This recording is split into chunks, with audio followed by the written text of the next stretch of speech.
So I'm not sure if you've heard, but Kamala Harris has been in the news recently. And right now there is a story going absolutely viral from her rally in Michigan. I'm here because we believe in democracy. Everyone's voice matters, but I am speaking now. I am speaking now.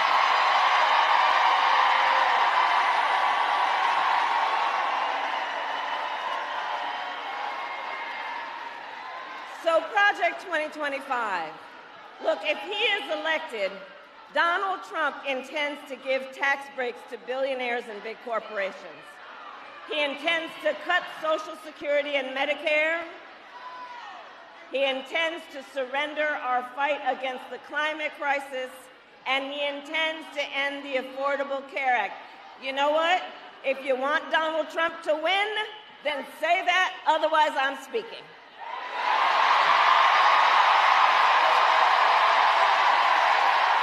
So the rally in Michigan was the third out of this current tour, starting in Philadelphia yesterday. Extremely high enthusiasm. I was there. Over 14 to 15,000 attendees. The arena was packed. There was an overflow gymnasium completely filled. We also had a rally in Wisconsin today. Kamala Harris's campaign did. Also packed in the middle of nowhere in Wisconsin as well. I think 14 to 15,000.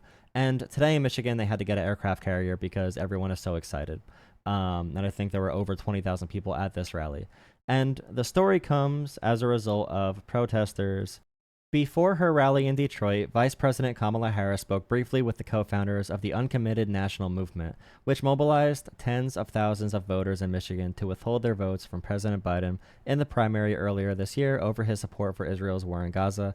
Harris listened to the stories of people in Michigan who have had dozens of family members killed in Gaza. The leaders asked to meet with her about the arms embargo request against Israel, and she indicated that she was open to it and introduced two leaders of this movement to her staff. So this is very important because we've seen a lot of reports from behind the scenes saying Kamala Harris is a lot more sympathetic to the Palestinian cause, and that she actually has been a force in the Biden administration that has been trying to move the Biden administration to be harder on Israel and to push more humanitarian efforts for those who are in Gaza. So Kamala has had a pretty stark contrast to Biden, and especially with this, the Uncommitted National Movement has said they are going to support Kamala. They definitely were not supporting Biden. And this offers a very new perspective for the campaign from what we had 20 days ago. So Kamala has called for a ceasefire a few weeks ago when Netanyahu was in the United States.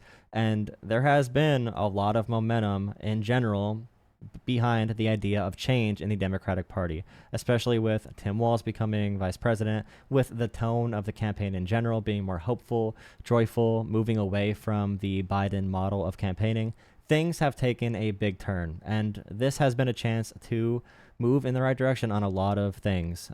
And one of the big things is actually having a chance to beat Donald Trump, which is very nice that we are actually in the game now. But this happened at the rally today with members of the Uncommitted Movement who were there. And I will play this full clip and sort of walk through what is happening here.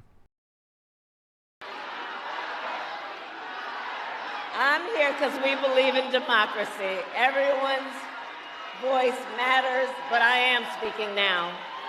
I am speaking now.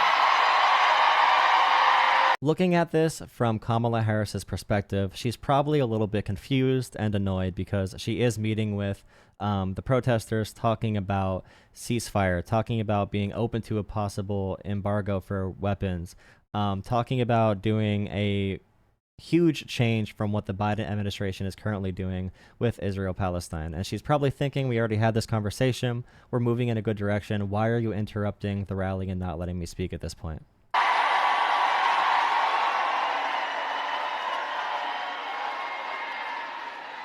So Project 2025. Look, if he is elected, Donald Trump intends to give tax breaks to billionaires and big corporations. He intends to cut Social Security and Medicare. He intends to surrender our fight against the climate crisis, and he intends to end the Affordable Care Act. You know what? If you want Donald Trump to win, then say that, otherwise I'm speaking.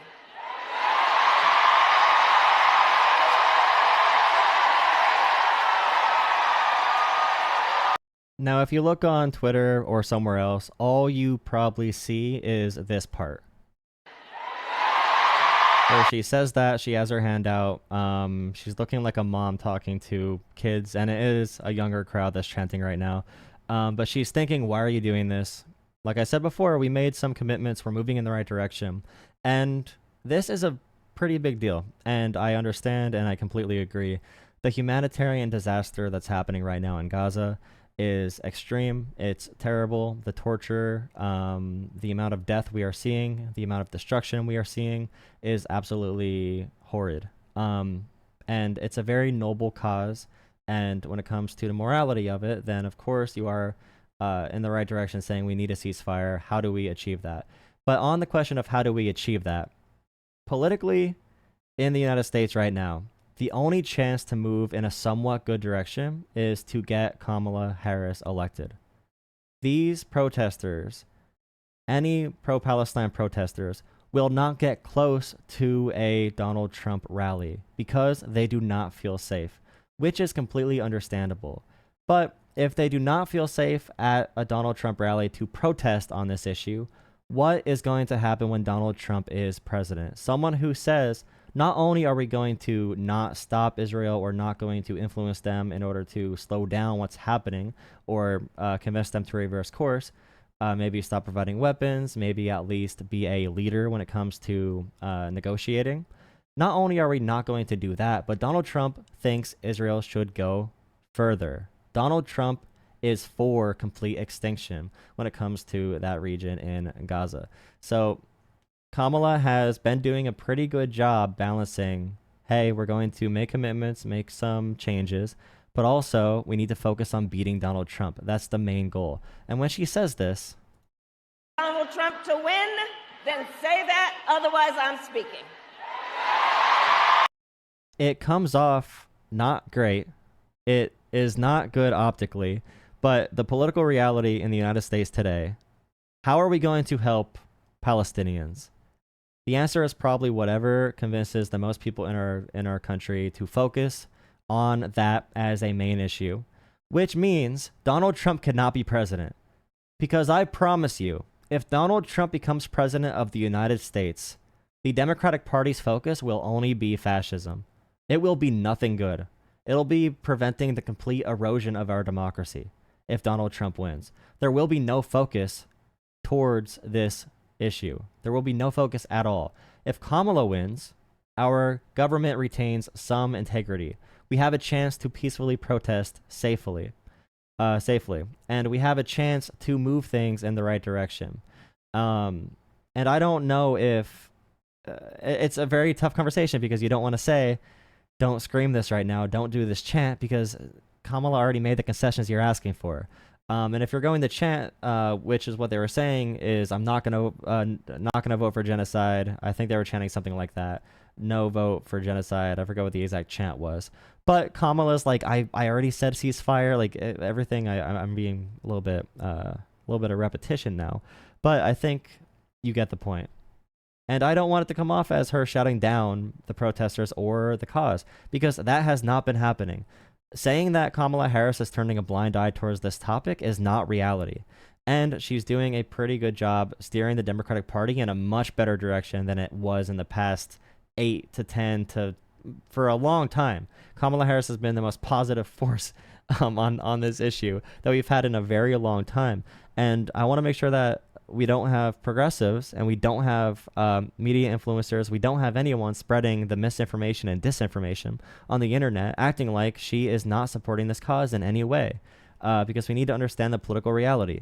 We need to understand how do we change minds and how do we get people on board with seeing this as a number one topic. How do we put the Democratic Party in a power position to the point where they don't need to compromise, where the Democratic Party is able to raise some serious humanitarian efforts to really foundationally and fundamentally change what's happening right now in the Middle East in general. Politics is definitely not fun, and it's not great. It feels terrible to be talking about political parties and power balance when, in our own democracy, when there's something like that happening overseas. And I just want to make sure we center the concept that we can't do both.